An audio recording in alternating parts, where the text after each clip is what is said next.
ക്രൈസ്തവ സഭകൾ നിയമവിരുദ്ധമായി കൈവശം വെച്ചിരിക്കുന്നത് 20 ലക്ഷം ഏക്കർ സർക്കാർ ഭൂമിയാണ്. ഞെട്ടണ്ട. മുമ്പ് നമ്മൾ വഖഫിനെ കുറിച്ച് പറഞ്ഞു. വഖഫിൻ്റെ പക്കൽ 8.5 ലക്ഷം ഏക്കർ ഭൂമി ഉണ്ട് എന്നാണ് കണക്കുകൾ പറഞ്ഞിരുന്നത്.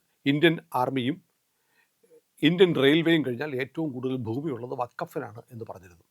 പക്ഷേ ഇപ്പോൾ കണക്കുകൾ മാറുകയാണ്. ക്രൈസ്തവ സഭകൾ കൈവശം വച്ചിരിക്കുന്ന 20 ലക്ഷം ഏക്കർ ഭൂമി സർക്കാരിൻ്റെയാണ്. ഇത് പറയുമ്പോൾ ചില ആളുകൾ രോക്ഷത്തോടെ വരും. പിന്നെ സർക്കാരിന് ഞങ്ങൾ കാശ് മുടക്കി ഉണ്ടാക്കിയതാണ് ഞങ്ങളുടെ പള്ളിയും പറമ്പുകളുമൊക്കെ, ഞങ്ങളുടെ സഭയുടെ സ്വത്തുക്കളൊക്കെ ഞങ്ങൾ ഉണ്ടാക്കിയതാണ് എന്ന് പറയുന്നവരുണ്ട്. ചരിത്രം ഒന്ന് പഠിക്കണം. ബ്രിട്ടീഷ് ഭരണത്തിന് തൊട്ട് മുമ്പ് ഇവിടെ ഈസ്റ്റ് ഇന്ത്യ കമ്പനി വരുന്നു. ഈസ്റ്റ് ഇന്ത്യ കമ്പനിയുടെ കച്ചവടത്തിന് വന്നവരാണ്. കച്ചവടത്തിന് വന്നിട്ട് അവർക്ക് ഈ മതപരിവർത്തനത്തിലൊന്നും വലിയ താല്പര്യം ഉണ്ടായിരുന്നില്ല. കാരണം അവർ മതപരിവർത്തനമായിട്ട് മുന്നോട്ട് പോവാത്തതിൻ്റെ കാരണം ഇവിടുത്തെ ബിസിനസ് നഷ്ടപ്പെടും എന്നതാണ്. ഞാനിത് പറയുന്നതിന് മുമ്പ് ഒരു പ്രധാനപ്പെട്ട കാര്യം പറയട്ടെ. അപ്പോൾ മഹാരാഷ്ട്ര സർക്കാരിൻ്റെ ഈ ഒരു വളരെ സുപ്രധാനമായ തീരുമാനം പറയാൻ വേണ്ടിയിട്ടാണ് ഞാൻ ഈ കഥകളൊക്കെ പറഞ്ഞു വരുന്നത്. അപ്പോൾ ഈസ്റ്റ് ഇന്ത്യ കമ്പനി ഇന്ത്യയിൽ വന്നു. അവരിങ്ങനെ ബിസിനസ്സൊക്കെ നടത്തിക്കൊണ്ട് പോയിരിക്കുമ്പോഴത്തേക്ക് 1913-14 വർഷമായപ്പോൾ ബ്രിട്ടനിൽ ചർച്ച് ആക്ട് വന്നു. ചർച്ച് ആക്ടിൻ്റെ ഭാഗമായിട്ട് ബ്രിട്ടീഷ് സർക്കാർ ഈസ്റ്റ് ഇന്ത്യ കമ്പനിയുടെ അടുത്ത് വലിയ സമ്മർദ്ദം ചെലുത്തി. എന്നിട്ട് പറഞ്ഞു, നിങ്ങൾ ഇന്ത്യക്കാരായ ഹിന്ദുക്കളെ ക്രിസ്ത്യാനികളാക്കാനുള്ള പണി കൂടെ ചെയ്യണമെന്ന് ചർച്ച് ആക്ടിൻ്റെ ഭാഗമായി 1914 ഈസ്റ്റ് ഇന്ത്യ കമ്പനിക്ക് നിർദ്ദേശം വന്നു. അങ്ങനെ ചർച്ച് ഓഫ് ഇംഗ്ലണ്ടിൻ്റെ സഭ ഇന്ത്യയിൽ സ്ഥാപിക്കപ്പെട്ടു. ഇംഗ്ലണ്ടിലെ രാജാവായിരുന്നു ഈ സഭയുടെ തലവൻ. അങ്ങനെ ചർച്ച് ഓഫ് ഇംഗ്ലണ്ടും ഈസ്റ്റ് ഇന്ത്യ കമ്പനിയും ഒന്നിച്ച് പ്രവർത്തിക്കാൻ തുടങ്ങി. ഈ രാജ്യത്തെ ഭൂമി അവർക്ക് 99 വർഷത്തെ പാട്ടത്തിന് കൊടുത്തു. അങ്ങനെ പാട്ടത്തിന് കിട്ടിയ ഭൂമിയിൽ അവർ സ്കൂളുകൾ, പള്ളികൾ, മറ്റ് സ്ഥാപനങ്ങളൊക്കെ ഉണ്ടാക്കി. ശ്രദ്ധിക്കണം, 99 വർഷത്തെ പാട്ടത്തിന് ബ്രിട്ടീഷ് ഭരണകാലത്ത് ഈസ്റ്റ് ഇന്ത്യ കമ്പനിയുടെ കാലത്ത് സഭയ്ക്ക് പാട്ടത്തിന് കൊടുത്ത ഭൂമി 1960 ആയപ്പോൾ ഇന്ത്യയിൽ ജനാധിപത്യ ഭരണം വന്നു. ഇന്ത്യയിൽ ജനാധിപത്യ ഭരണം വന്നിട്ട് ഈ ചർച്ച് ആക്ട് റദ്ദാക്കി. അതിനിടയ്ക്ക് 1927 ഇന്ത്യൻ ചർച്ച് ട്രസ്റ്റ് എന്ന് പറഞ്ഞ ഒരു ട്രസ്റ്റ് ഈസ്റ്റ് ഇന്ത്യ കമ്പനിയുടെയും ബ്രിട്ടീഷ് ഭരണത്തിൻ്റെയും മുൻകൈയിൽ ഉണ്ടാക്കിയിട്ട് ഇന്ത്യയിലെമ്പാടും ചർച്ച് ആക്ടിൻ്റെ ഭാഗമായി പാട്ടത്തിന് 99 വർഷത്തെ പാട്ടത്തിന് കിട്ടിയ ഭൂമി ഈ ചർച്ച് ട്രസ്റ്റിൻ്റെ പേരിലേക്ക് മാറ്റിയിരുന്നു 1927. 1960 നമ്മുടെ ജനാധിപത്യ സർക്കാർ ഉണ്ടാക്കിയ നിയമപ്രകാരം ഈ ചർച്ച് ആക്ട് റദ്ദാക്കി.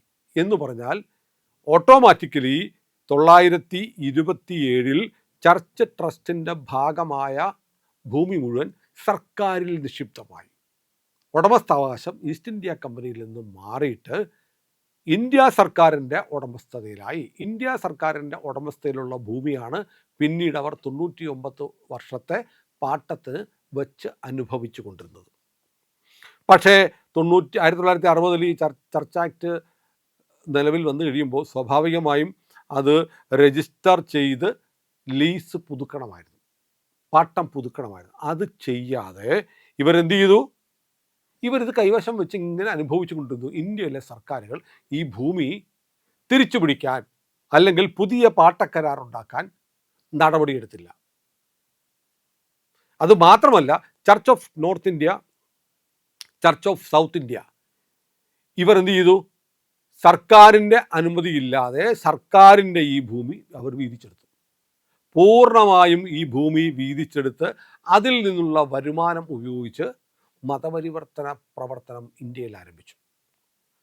നല്ല വരുമാനം ഉണ്ടായി. 20 ലക്ഷം ഏക്കർ ഭൂമിയില്ലേ, അവിടെ മിഷണറി പ്രവർത്തനങ്ങൾക്ക് വേണ്ടി ഉപയോഗിച്ചു, ആശുപത്രി ഉണ്ടാക്കി, സ്കൂളുണ്ടാക്കി. ഇങ്ങനെ ഈ ഭൂമി കൈവശം വെച്ച് അനുഭവിക്കുകയാണ്. അപ്പം നമുക്ക് സ്വാതന്ത്ര്യം കിട്ടിക്കഴിഞ്ഞാൽ സ്വാഭാവികമായും ബ്രിട്ടീഷ് സർക്കാരിൻ്റെ കൈവശമുണ്ടായിരുന്ന മുഴുവൻ ഭൂമിയും സർക്കാരിൻ്റെ. ഹാരിസൺ മലയാളത്തിൻ്റെ കേസ് അങ്ങനെയാണ്. ബ്രിട്ടീഷ് സർക്കാരിൻ്റെ ഭൂമിയാണ്. സ്വാതന്ത്ര്യം കിട്ടിക്കഴിഞ്ഞാൽ അത് ഓട്ടോമാറ്റിക്കലി ഇന്ത്യ ഗവൺമെൻറ്റിൻ്റെ ഭൂമിയായിട്ട് മാറും. എന്നാൽ അവർ ഹാരിസൺ എസ്റ്റേറ്റ്, ചെറുവള്ളി എസ്റ്റേറ്റ് എന്നൊക്കെ പറയുന്നത് വേറെ തരത്തിൽ വേറെ ആളുകൾക്ക് കൈമാറി. അങ്ങനെ കൈമാറാൻ പറ്റില്ല. അതാണ് കേസ്. ആ കേസ് ഹൈക്കോടതിയിലൊക്കെ വന്നപ്പോൾ സർക്കാർ തോറ്റു കൊടുത്തു. നമ്മൾ കണ്ടതാണ്. അതിലൊക്കെ വേറെ താല്പര്യമുണ്ട്. പക്ഷേ നിയമം ഇങ്ങനെയാണ്, ബ്രിട്ടീഷ് സർക്കാരിൻ്റെ ഭാഗമായിരുന്ന മുഴുവൻ ഭൂമിയും ഇൻഡിപെൻഡൻസിന് ശേഷം ഇന്ത്യയുടെ ഭൂമിയായി. അപ്പോൾ ചർച്ച് ആക്ടിൻ്റെ ഭാഗമായി ചർച്ച് ട്രസ്റ്റ് ഉണ്ടാക്കി കൈവശം വെച്ച 27 കൈവശം വെച്ച ഭൂമി 1960 ചർച്ച് ആക്ട് റദ്ദാക്കപ്പെട്ടതോടെ സർക്കാരിലേക്ക് വരേണ്ട ഭൂമിയാണ് ഇവർ കൈവശം വെച്ച് അനുഭവിച്ചു കൊണ്ടിരിക്കുന്നത്. ഇത് ചോദ്യം ചെയ്യാൻ, തിരിച്ചു പിടിക്കാൻ ഇന്ത്യയിലെ ഒരു സർക്കാരും ഒരു നടപടി എടുത്തില്ല. അങ്ങനെ 20 ലക്ഷം ഏക്കർ എന്ന് ആലോചിച്ച് നോക്കണം. 20 ലക്ഷം ഏക്കർ ഭൂമി എന്ന് പറഞ്ഞാൽ എത്ര കോടി രൂപ വിലയുള്ളതാണ്. ഇതിനിടയ്ക്ക് ഉത്തർപ്രദേശിലൊരു സംഭവം ഉണ്ടായി. ഉത്തർപ്രദേശിൽ ലക്നൗ അതിരൂപതയുടെ ബിഷപ്പായിരുന്ന ബിഷപ്പ് പീറ്റർ ബലദേവ് കുറച്ച് വസ്തു വിറ്റു. എത്ര രൂപയുടെ വസ്തുവാണെന്നറിയാമോ? നിങ്ങൾ ഞെട്ടരുത്. 10,000 കോടി രൂപയുടെ വസ്തു പുള്ളി വിറ്റു. ഒരു ബിഷപ്പിനെ പുറത്താക്കിയത് മാത്രമല്ല, ബിഷപ്പിനെതിരെ കേസെടുത്തു. ബിഷപ്പ് ജോൺ ഓഗസ്റ്റിൻ എന്ന് പറയുന്ന ഒരു ബിഷപ്പ് പരാതി കൊടുത്തിട്ടാണ് ഈ പീറ്റർ ബലദേവ് എന്ന് പറയുന്ന ബിഷപ്പിനെ അറസ്റ്റ് ചെയ്ത്. ആരറസ്റ്റ് ചെയ്തു? യോഗി ആദിത്യനാഥിൻ്റെ സർക്കാർ അറസ്റ്റ് ചെയ്തു. ഇവിടുത്തെ വെള്ളനൈറ്റി ടീം മിണ്ടിയില്ല. അയ്യോ, വെള്ളനൈറ്റി എന്ന് പറയരുതെന്ന് ചില ആളുകളോട് പറഞ്ഞു. കാരണം വെള്ളനൈറ്റി എന്ന് നിങ്ങൾ പറഞ്ഞാൽ ഞങ്ങളുടെ തിരുവസ്ത്രത്തെ ആക്ഷേപിക്കലാണ്, അത് ഞങ്ങളുടെ മതവികാരം വ്രണപ്പെടുത്തുന്നു എന്നൊക്കെ പറഞ്ഞ് ചില ആളുകൾ എനിക്ക് മെസ്സേജ് അയക്കുകയും എന്നെ വിളിച്ചു പറയുകയൊക്കെ ചെയ്തു. അവരുടെ ഭീഷണിയൊന്നും കണ്ടിട്ടില്ല. ഞാൻ വേണമെങ്കിൽ നിങ്ങളുടെ മതവികാരം വ്രണപ്പെടുത്താനൊന്നും ഞാൻ പോകുന്നില്ല, ഫാക്റ്റ് പറയാനേ ഉള്ളൂ. എനിക്ക് അത്ര ഉദ്ദേശമില്ല. പക്ഷേ വേറെ കാര്യമില്ല, സിസ്റ്റർ അഭയെ കിണറ്റിലെറിഞ്ഞു കൊന്നപ്പോൾ തിരുവസ്ത്രം അപമാനിക്കപ്പെട്ടിട്ടില്ല. റോബിനച്ചൻ തിരുവസ്ത്രം അപമാനിക്കപ്പെട്ടിട്ടില്ല. വേറെ ജലന്ധർ ബിഷപ്പിൻ്റെ കാര്യത്തിൽ തിരുവസ്ത്രം അപമാനിക്കപ്പെട്ടിട്ടില്ല. എണ്ണി പറഞ്ഞാൽ ഒരുപാട് കേസുകളുണ്ട്. എൻ്റെ ഒരു കണക്കുണ്ട്. ഒരു ദിവസം വേണമെങ്കിൽ ഞാൻ പ്രേക്ഷകരായിട്ട് സംസാരിക്കാം അതേക്കുറിച്ച്. കേരളത്തിൽ കിണറ്റിൽ വീണ് എത്ര കന്യാസ്ത്രീകൾ മരിച്ചിട്ടുണ്ട് എന്നതിൻ്റെ കണക്ക് ഞാൻ എടുത്തു വെച്ചിട്ടുണ്ട്. അപ്പോഴൊന്നും തിരുവസ്ത്രം അപമാനിക്കപ്പെട്ടിട്ടില്ല. പക്ഷെ നമ്മൾ വെള്ള നൈറ്റി എന്ന് പറഞ്ഞാൽ അത് തിരുവസ്ത്രത്തെ അപമാനിക്കലാണ്, അവഹേളിക്കലാണ് എന്ന് ഏതെങ്കിലും ക്രൈസ്തവ സഹോദരങ്ങൾക്ക് തോന്നുന്നുണ്ടെങ്കിൽ ഞാൻ ആ സാഹസം ചെയ്യുന്നില്ല. പക്ഷെ പറയുമ്പോൾ എല്ലാം പറയണമല്ലോ. ഇപ്പം ഞാൻ കഴിഞ്ഞ ദിവസം പറഞ്ഞു, ഈ തിമോത്തി ഇനിഷ്യേറ്റീവുമായി ബന്ധപ്പെട്ട കേസിൽ 2 മലയാളി വൈദികർ അറസ്റ്റിലാണ്. UAPA ചുമത്തിയിട്ടുണ്ട്. കേരളത്തിലെ ക്രൈസ്തവ സഭ മിണ്ടുന്നില്ല. ഒരു ക്രൈസ്തവ പക്ഷവും മിണ്ടുന്നില്ല. ഇപ്പം ജാഥയില്ല, പ്രകടനമില്ല, ഒന്നുമില്ല. ഇന്നലെ അമിത്ഷായെ കണ്ട് നിലവിളിച്ച് ചങ്കത്തടിച്ച് കരയാൻ പോയിരിക്കുക. എങ്ങനെയെങ്കിലും ആ ഇത് FCRA നിയമത്തിലെ ചട്ടങ്ങൾക്ക് ഇളവ് ചെയ്ത് കിട്ടണം, പുതിയ നിയമം ഉണ്ടാക്കുമ്പോൾ ഞങ്ങളെ പരിഗണിക്കണം. എനിക്ക് മനസ്സിലാവാത്തത്, ഇന്ത്യയിൽ ഏറ്റവും കൂടുതൽ FCRA വഴി വിദേശ ധനസഹായം കിട്ടുന്ന സംഘടനകൾ ഹിന്ദു സംഘടനകളാണ്. പിന്നെ സ്വതന്ത്ര NGOകളാണ്. വളരെ കുറച്ചേ ഉള്ളൂ ക്രൈസ്തവ സ്ഥാപനങ്ങൾ എന്ന് ഈ ബിഷപ്പുമാർ തന്നെ പറയുന്നുണ്ട്. എന്നിട്ട് ഏറ്റവും കൂടുതലുള്ള ഹിന്ദു സംഘടനകൾ നിലവിളിക്കുന്നില്ല, സ്വതന്ത്ര NGOകൾ നിലവിളിക്കുന്നില്ല. അച്ഛന്മാരും പിതാക്കന്മാരും മാത്രം എന്തിനാണ് നിലവിളിക്കുന്നത്? ഒരു ന്യായമായ ചോദ്യമല്ലേ? അപ്പം മറ്റുള്ളവർക്കില്ലാത്ത പരാതി നിങ്ങൾക്ക് എന്തുകൊണ്ടുണ്ടാവുന്നു? ഇത്രയല്ലേ ഉള്ളൂ. ഒന്ന്, നിങ്ങൾ ഫണ്ട് വക മാറ്റാൻ പാടില്ല, കിട്ടുന്ന ആവശ്യത്തിൽ തന്നെ ഉപയോഗിക്കണം. ഏതെല്ലാം കാര്യത്തിന് ഉപയോഗിക്കാൻ പറ്റും എന്നുള്ളത് ഞങ്ങൾ വ്യവസ്ഥ ചെയ്തിരിക്കുന്നു. മതപരിവർത്തനത്തിന് ഉപയോഗിക്കാൻ പാടില്ല. സായിപ്പുമാരെ ഭാരവാഹിയാക്കാൻ പറ്റില്ല. ഇനി നിങ്ങൾ ഈ നിയമമൊക്കെ ലംഘിച്ച് പ്രവർത്തിച്ചാൽ നിങ്ങളുടെ സ്വത്തുക്കൾ സർക്കാർ പിടിച്ചെടുക്കും. ഇത്രയും കാര്യമല്ലേ ഉള്ളൂ. നല്ലതല്ലേ? മര്യാദയ്ക്ക് നടത്തിയാൽ ഒരു കുഴപ്പമില്ലല്ലോ. നേരത്തെ ഈ മുത്തലാഖ് നിരോധിച്ചു കഴിഞ്ഞപ്പോഴത്തേക്ക് ഈ മുസ്ലിങ്ങൾ പറഞ്ഞ ഒരു ന്യായമുണ്ട്. മുസ്ലിങ്ങളല്ല കേട്ടോ, മുസ്ലിങ്ങളുടെ ഭൂരിപക്ഷം പേരും അത് സ്വാഗതം ചെയ്തു. ഈ താടിയും തൊപ്പിയുമുള്ള ഈ കുറേ ആളുകൾ പറഞ്ഞ കാര്യമുണ്ട്, ഇത് മുസ്ലിം പുരുഷന്മാരെ ജയിലിൽ അടയ്ക്കാനുള്ള നിയമമാണെന്ന്.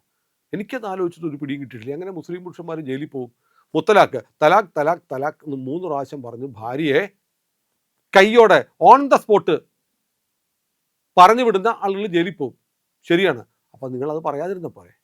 അല്ലാതെ മുസ്ലിം ആണുങ്ങളെ മുഴുവൻ ജയിലിലടയ്ക്കാൻ വേണ്ടി നരേന്ദ്രമോദി കൊണ്ടുവന്ന നിയമമാണ് മുത്തലാഖ് നിരോധനം എന്ന് പറഞ്ഞാൽ അതിനകത്ത് വല്ല കാര്യമുണ്ട്? നിങ്ങൾ മര്യാദയ്ക്ക് ഒരു ഭാര്യയെ കെട്ടി അവരെ പൊറപ്പിച്ച് അവരുടെ കാര്യങ്ങളും നോക്കി നല്ല കുടുംബമായിട്ട് ജീവിക്കുക. അല്ലാതെ ഭാര്യനെ ഉടുപ്പ് മാറ്റുന്ന പോലെ മാറ്റിക്കളയാൻ, നിസ്സാരമായി ഉപേക്ഷിക്കാൻ ശ്രമിച്ചാൽ ജയിലിൽ പോകണം എന്ന് പറഞ്ഞാൽ മുഴുവൻ പുരുഷന്മാരും ജയിലിൽ പോകും എന്ന് പറഞ്ഞാൽ നിങ്ങളുടെ ആവശ്യം എന്ന് പറഞ്ഞാൽ നമ്മൾ ചായ കുടിച്ചിട്ട് ഈ പേപ്പറിൻ്റെ ഗ്ലാസ് ഉണ്ടോ, ഡിസ്പോസബിൾ ഗ്ലാസ്, അത് കളയുന്നത് പോലെ ഭാര്യയെ എപ്പോൾ വേണമെങ്കിലും കളയാനുള്ള അവകാശം ഇന്ത്യയിലെ മുസ്ലിങ്ങൾക്ക് വേണം എന്നാണെങ്കിൽ അത് പള്ളിയിൽ പറഞ്ഞാൽ മതി എന്നാണ് നരേന്ദ്രമോദി പറഞ്ഞത്. അതുപോലെ നിങ്ങൾ ഈ വ്യവസ്ഥകളൊക്കെ പാലിച്ച് മാന്യമായിട്ട് FCRA ഫണ്ട് മേടിച്ചോ എന്ന് പറഞ്ഞാൽ എന്താ ബുദ്ധിമുട്ട്? അവിടെ പ്രശ്നം അങ്ങനെയല്ല. ഞങ്ങൾ കാശൊക്കെ കൊണ്ടുവരും, അത് ഞങ്ങൾ മതം മാറ്റാൻ ഉപയോഗിക്കും, ഞങ്ങൾക്ക് ഇഷ്ടമുള്ള പോലെ ഉപയോഗിക്കും എന്നാണെങ്കിൽ അത് പറ്റില്ല. എന്നിട്ടാണ് ഈ BJPനെ ഊടുപാട് ചീത്തയും പറഞ്ഞിട്ട് ഇപ്പോൾ അമിത്ഷായെ കാണാൻ പോയിരിക്കുകയായിരുന്നു കേരളത്തിലെ ഇന്ത്യയിലെ ബിഷപ്പുമാരുടെ സംഘടന. അതവിടെ നിൽക്കട്ടെ. അപ്പോൾ ഞാൻ പറഞ്ഞത് ഇങ്ങനെ ചില കാര്യങ്ങളുണ്ട്. അപ്പോൾ ഇത്തരം പശ്ചാത്തലത്തിൽ ഇന്ത്യയിൽ ഒരു സർക്കാരും എടുക്കാത്തൊരു തീരുമാനം നമ്മൾ നോക്കുമ്പോൾ നമ്മുടെ ഓരോ BJP സർക്കാരുകളും ഓരോ BJP മുഖ്യമന്ത്രിമാരും എടുക്കുന്ന തീരുമാനങ്ങൾ വളരെ ധീരമായ തീരുമാനങ്ങളാണ്. ഇതുവരെയുള്ള സർക്കാരുകൾ ചെയ്യാൻ ധൈര്യപ്പെടുകയോ ആലോചിക്കുകയോ പോലും ചെയ്യാത്ത കാര്യങ്ങളാണ് ഇപ്പോൾ BJPയുടെ ഓരോ മുഖ്യമന്ത്രിമാരും ചെയ്യുന്നത്. ബംഗാളിൽ കേട്ടിട്ടില്ല. ബംഗാളിലെ അവസ്ഥ കണ്ടില്ലേ? ബംഗാളിൽ ആദ്യമായിട്ടാണ് ഒരുത്തനെ പോലീസ് ഏറ്റുമുട്ടലിൽ കൊല്ലുന്നത്. അതുവരെ മമതാ ബാനർജി മെഴുകുതിരിയും കത്തിച്ച് തെരുവിലിറങ്ങുമായിരുന്നു. ഒരു പെൺകുട്ടിയെ ബലാത്സംഗം ചെയ്തവനെ പിടിക്കുന്നില്ല എന്ന്. പിടിച്ച് അവനെ തട്ടിക്കളഞ്ഞപ്പോൾ പോലീസ് വെടിവെച്ച് കൊന്നു. അപ്പോഴത്തേക്ക് കണ്ടില്ലേ ബംഗാൾ UP ആക്കുന്നു എന്ന് പറഞ്ഞ് നേരെ പ്ലേറ്റ് മാറ്റി വെച്ചു. ഇവിടെ ചില ചാനലിൽ ഏഷ്യാനെറ്റിലെ അബ്ജോദിനെ പോലെയുള്ള ആളുകളൊക്കെ നിലവിളിയായിരുന്നു. എന്താണ് ബംഗാളിൽ കാണിക്കുന്നത്? ആളുകളെ പിടിച്ച് വെടിവെച്ച് കൊല്ലുന്നു. ബംഗാളിലെ ജനങ്ങൾക്ക് പരാതിയില്ലടേ. പിന്നെ നിനക്കെന്താ പരാതി? കാരണം അവൻ പ്രതിയാണ്. പാവം അവൻ ഒരു പെൺകുട്ടിയെ 12 വയസ്സുള്ള കുട്ടിയെ ഉപദ്രവിച്ച് കുളത്തിൽ കൊന്നിട്ടു. അതിൻ്റെ പേരിൽ ഒരു നിരപരാധിയെ പ്രതിയാണെന്ന് കരുതി നാട്ടുകാർ തല്ലിക്കൊല്ലുന്ന സ്ഥിതി വരെ ഉണ്ടായി. 2 മരണം ഉണ്ടായത് ഇവൻ കാരണം. ഇവനെ പോലുള്ള ക്രിമിനൽസൊക്കെ എന്നെ കൊണ്ടുവന്ന് എന്താ നിങ്ങൾ നമ്മൾ ഗോവിന്ദച്ചാമിയെ വളർത്തുന്ന പോലെ ശാപ്പാട് കൊടുത്ത് തെറ്റിപ്പോറ്റണമെന്നാണോ അബ്ജോദ് വർഗീസെ പറയുന്നത്, മമതാ ബാനർജി പറയുന്നത്? അപ്പോൾ ആൺപിള്ളേർ ഭരിക്കുമ്പോൾ അവർ ചില ധീരമായ തീരുമാനമൊക്കെ എടുക്കും. എക്സ്ട്രാ ജുഡീഷ്യൽ കില്ലിംഗ് എന്നൊക്കെ നിങ്ങൾ പറഞ്ഞോ, നിങ്ങൾ അർബൻ നക്സലുകൾക്ക് ഇതൊക്കെ പറയാം. പക്ഷേ അങ്ങനെയല്ല. ജനങ്ങൾ ആഗ്രഹിക്കുന്ന നീതി എന്ന് പറയുന്നത് ചിലപ്പോൾ ഇത്തിരി വഴിവിട്ട നീതിയുമായിരിക്കും. അതവിടെ നിൽക്കട്ടെ. ഏതായാലും മഹാരാഷ്ട്ര മുഖ്യമന്ത്രി ദേവേന്ദ്ര ഫട്നാവിസ് തീരുമാനിച്ചിരിക്കുന്നു, ഒരു ചർച്ച് ഓഡിറ്റ് നടത്താൻ തീരുമാനിച്ചിരിക്കുന്നു.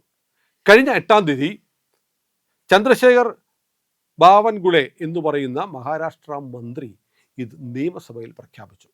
നമ്മുടെ നാട്ടിലെ പത്രങ്ങളൊന്നും റിപ്പോർട്ട് ചെയ്തില്ല. 8-ാം തീയതി പ്രഖ്യാപിച്ചു. അതായത് ചർച്ച് ഓഡിറ്റ് നടത്തും. അതായത് അവിടെയുള്ള സഭകളുടെ സ്വത്തുക്കൾ പരിശോധിക്കും, അതിൻ്റെ രേഖകൾ പരിശോധിക്കും. ഈ പറഞ്ഞതുപോലെ സർക്കാരിൻ്റെ ഭൂമി കയ്യേറി വെച്ച് നിയമവിരുദ്ധമായി അനുഭവിച്ചു കൊണ്ടിരിക്കുകയാണെങ്കിൽ തിരിച്ചു പിടിക്കും. ഏതാണ്ട് 15 ലക്ഷം ഏക്കർ ഭൂമി ഇങ്ങനെ തിരിച്ചു പിടിക്കാൻ കഴിയുമെന്നൊക്കെയാണ് പറയുന്നത്. ഏതായാലും മഹാരാഷ്ട്ര സർക്കാർ എടുത്തിരിക്കുന്ന നടപടി ധീരമായ നടപടിയാണ്. അതിനെതിരെ താമസം വിന ഏതാനും ആ നടപടിയൊക്കെ ആരംഭിച്ചു. 3 മാസത്തിനകം നടപടിയെടുത്ത് റിപ്പോർട്ട് തരാൻ ഒരു SITയെ രൂപീകരിച്ചിട്ടുണ്ട്. അവർ നടപടിയെടുക്കും. പള്ളിക്കാരോടും അരമനക്കാരോടും ഒക്കെ കടലാസ് കൊണ്ടുപോകുക എന്ന് പറയും. പരിശോധിച്ച് തുടങ്ങുമ്പോൾ 2 ദിവസമായുള്ളൂ തീരുമാനം വന്നിട്ട്. മിക്കവാറും അടുത്ത ആഴ്ച നടപടി തുടങ്ങും. ഇവിടെ വലിയ നിലവിളി കണ്ടില്ലേ? ഉത്തരേന്ത്യയിൽ പള്ളികൾ, അരമനകൾ, കോൺവെൻറ്റുകൾ ഇവരുടെയൊക്കെ രേഖ പരിശോധിക്കുന്നു, സർക്കാർ പിടിച്ചെടുക്കാൻ പോവുകയാണെന്നൊക്കെ പറയും. അങ്ങനെ പറയുന്ന ആളുകളോട് മറുപടി പറയാനാണ് ഞാൻ ആദ്യം ഈ കഥ പറഞ്ഞത്. ഈസ്റ്റ് ഇന്ത്യ കമ്പനി മുതൽ എങ്ങനെയാണ് ചർച്ച് ഓഫ് ഇംഗ്ലണ്ട് ഇവിടെ സ്ഥാപിക്കപ്പെട്ടതെന്നും പിന്നെ മതം മാറ്റത്തിൻ്റെ ഭാഗമായി ഇവിടെ ഭൂമി ഈ ചർച്ച് ഓഫ് നോർത്ത് ഇന്ത്യക്കും സൗത്ത് ഇന്ത്യക്കും കൊടുത്തതെന്നും 1927 ഇന്ത്യ ചർച്ച് ട്രസ്റ്റ് രൂപീകരിച്ചിട്ട് ഈ പാട്ടത്തിനെടുത്ത ഭൂമി അതിലേക്ക് മാറ്റിയതും പിന്നെ 1960 ഇന്ത്യ ഗവൺമെൻറ് ചർച്ച് ആക്ട് റദ്ദാക്കിയതിനെ തുടർന്ന് ഈ ഭൂമി തിരിച്ചു പിടിക്കേണ്ടതായിരുന്നു എന്നുമുള്ള കാര്യങ്ങൾ പറഞ്ഞു തന്നത്. ഏതായാലും നിലവിളി ഉറപ്പാണ്, ദീപികയുടെ മുഖപ്രസംഗം ഉറപ്പാണ്.